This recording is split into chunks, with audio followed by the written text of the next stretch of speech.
might like to talk about how oral literacy develops and how we work with it at New Shoots. So oral literacy starts developing before birth. So, when you're pregnant, hapu, we're talking all the time to our babies and they can hear us, so they're developing an awareness in sound. The birth happens. It's a progression, the development of oral language, and we just start by talking to our babies. So we tell them what we're doing as we're doing it, and they make connections between sounds and words and meaning to what's happening. Mm. I think it's really interesting too when you look at all the brain development research. Even many of you will have seen Nathan Wallace's work where he talks about oral literacy and the connection to language and a second language. And it's really interesting thinking around that it doesn't actually matter if you speak another language, it doesn't matter what that language is, whether it be sign language, whether it be Māori, whether it be another form of language, it might be Spanish, German, French, whatever it is, any form of additional language is a bonus. It's beneficial to be bilingual. So by speaking two languages, and if you predominantly have a home language that you use at home, often parents will be concerned thinking they're not going to learn English. They absolutely will. Mm. And it is so beneficial to have both languages being spoken to children.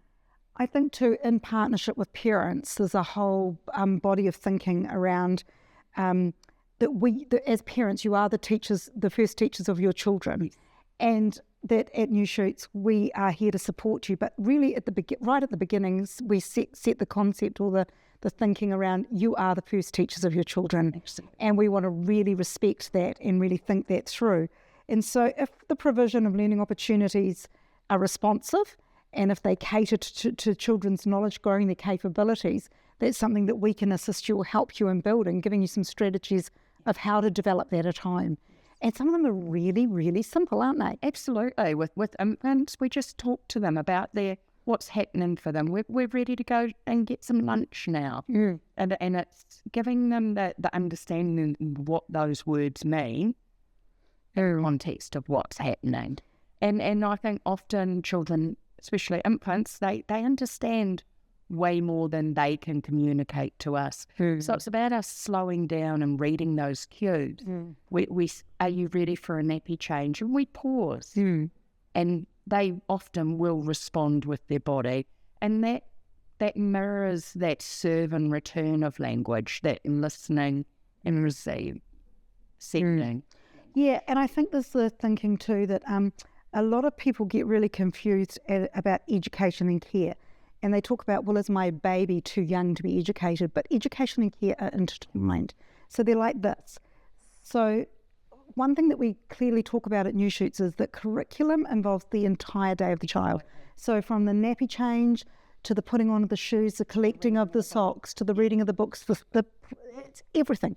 It's everything that's integrated into the day. Absolutely. Learning happens in those extraordinary moments and just in those ordinary care moments or everyday moments. And I know a lot of people think, like play, what is it about play and how do we integrate oral literacy into play? And I think there's a lot of perception around that free play is a concept where children run crazy and it's just free play and it's chaos. Whereas when you talk about something being, and I suppose we use the term play-based, or guided play was probably a better way to explain it to parents. I think there is a lot of confusion around that, and you might want to talk to that a little bit because that's a question that we get asked really regularly, isn't it? So, I mean, we have 16 areas of play. We may have our messy play, and to someone who doesn't know what's happening, it may just look like fun. Mm. But there's not. As teachers, we're using rich language with that experience. I wonder what sound that would make if you sang it on your wooden bowl. And listen to this, Scarlett. Tinkle. Make some sounds. What have we got?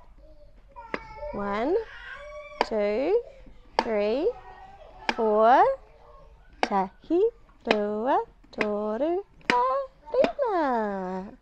I think too it's about the way we design our environments. It's about the creation of the environments that we create. And so when we talk about play-based learning. We set the environment ready for learning. We have teachers that are responsive. We understand our why, don't we? Yeah, and teachers that are responsive to the needs of the children, so they can see that child reaching for something and they say, would you like? Yes. Or can I help you with that? Yeah.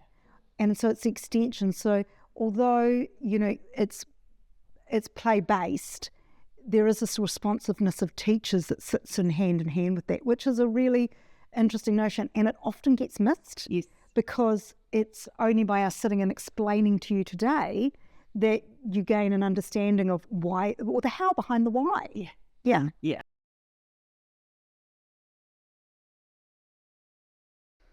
Yeah, so maybe we talk a little bit specifically about infants, do you think? Yeah, I think so.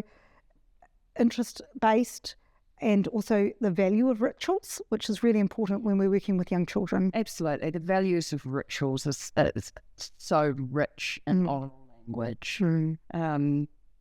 But we also focus a lot on interest-based. So we're watching for the infant's cue. We're watching for what they're interested in. And we're speaking to that. We're giving it life through language. So engaging in communication.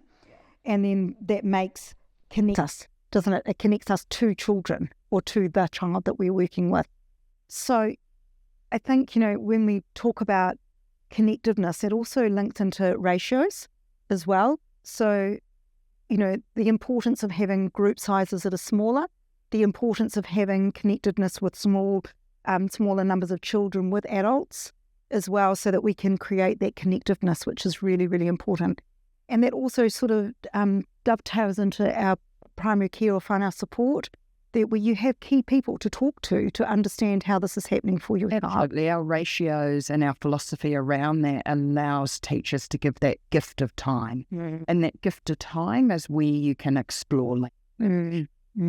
So within rituals, within those rituals, it's about the talking to about what's happening, how it's happening, why it's happening. So it's explaining to children. And it's creating the ritual. At nappy change, there might be one or two songs that that child really loves that you use as part of that ritual.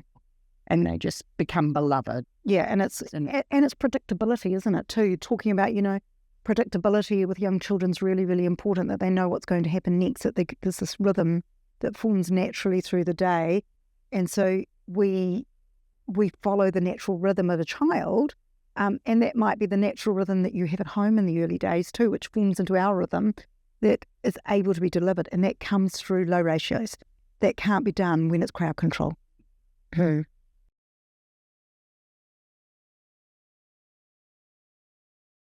So toddlers are fabulous. I mean, those are amazing. They're just having fun. Yeah, and they're so excited about the world.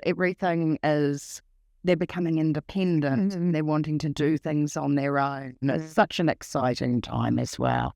Yeah. So it's a focus on interest, isn't it, really? At that stage, we're looking at what are children interested in. Again, it's tuning in, it's being connected, and it's understanding that sometimes we need to observe and what are they interested in, and then bringing language to life for them again. Yeah, I think one of the things too is looking at their faces and seeing what they're responding to. So it's a little quick snippet that we tend to miss sometimes because we get busy. We've got the phone ringing, we're cooking dinner, we've got bits and pieces going on. So we're all busy. You're often, you're working or you're trying to get in and out of the door. But if you can just watch their faces and see what delights them, what delights them, it's a really, really key thing to think about.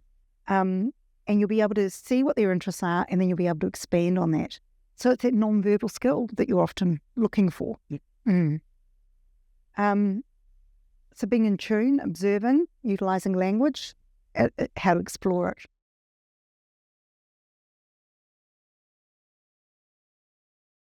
So young children are really interesting. It's all about fun. By the time you get to the stage of young children, it's fun. Rhythm, rhyme, the quirky, funny things. We all know about the smelly bottoms and the funny noses and the silly stories. It's all about fun. It's all about the quirkiness of what children see and what they think is funny. Because some of the things that they think is funny, we don't particularly think are funny, but they think they're rather gorgeous. You look at titles of books. You often walk into a bookstore and you read some of the titles and you think, oh, that's so funny, yeah. And I think when you're getting to young children, 3 and 4 and 5, you're really wanting to provide them with a range of experiences, because the more range of experiences you can provide, that offers you further opportunities. Yeah, so It's like you mentioned, talk about they're not just diggers. This one's an excavator. yeah, it's diverse language, isn't it? It's finding again those keys and what they're interested in, but exposing them to as many experiences as. Yeah, and it's that diverse language, isn't it? Some of the words, it's even sometimes thinking about things that you don't even know yourself. You think, well, I could really dig down into that, and I could, you sometimes have to look on Google to find out, to expand what's going on. It's like, because I don't even know sometimes what they're on about, but using rich language and extending their vocabulary. Yeah. And like Michelle says, they're all about fun. Yeah, it's always about fun. So if you can make it fun for them, we all learn so much better when we're having. I know, and I think Karyn and I have had quite a fabulous couple of weeks. We've been really reviewing all our books within the centres, and we've picked up titles and we've opened books, and we've had such a good giggle. I know I picked up one the other day, and it was about a dog, and it said the opening story was all you need to understand about dogs. And then it said, the end, a cat, by a cat. Yeah, so it's all that quirky, funny stuff, isn't it? Like the simple things. So it's looking for the tone, but rhythm and rhyme, really, really important in these early stages of language development. And so you'll remember often when you were children yourself, there was a lot of rhythm and rhyme in poems or poetry, and we have some of that has dropped away a little bit. And it's the quirkiness of things like knock jokes. The silliness of jokes makes it really fun. It can be the corniest joke, but the most fun. And you're extending children's learning in their language. Yeah. And taking opportunities, something we do in our centres is we've got your classic books like the Gruffalo, and you would have seen today. The children know the Gruffalo inside out. And so to make the resources where they can retell the story to themselves, it gives them so much opportunity. They've got to recall the story. They've got to recall the language. And it's just, those are the things that we do quite intentionally to give them a practice. I'm just thinking about another example of that is that Going on a Bear Hunt. That book, Going on a Bear Hunt.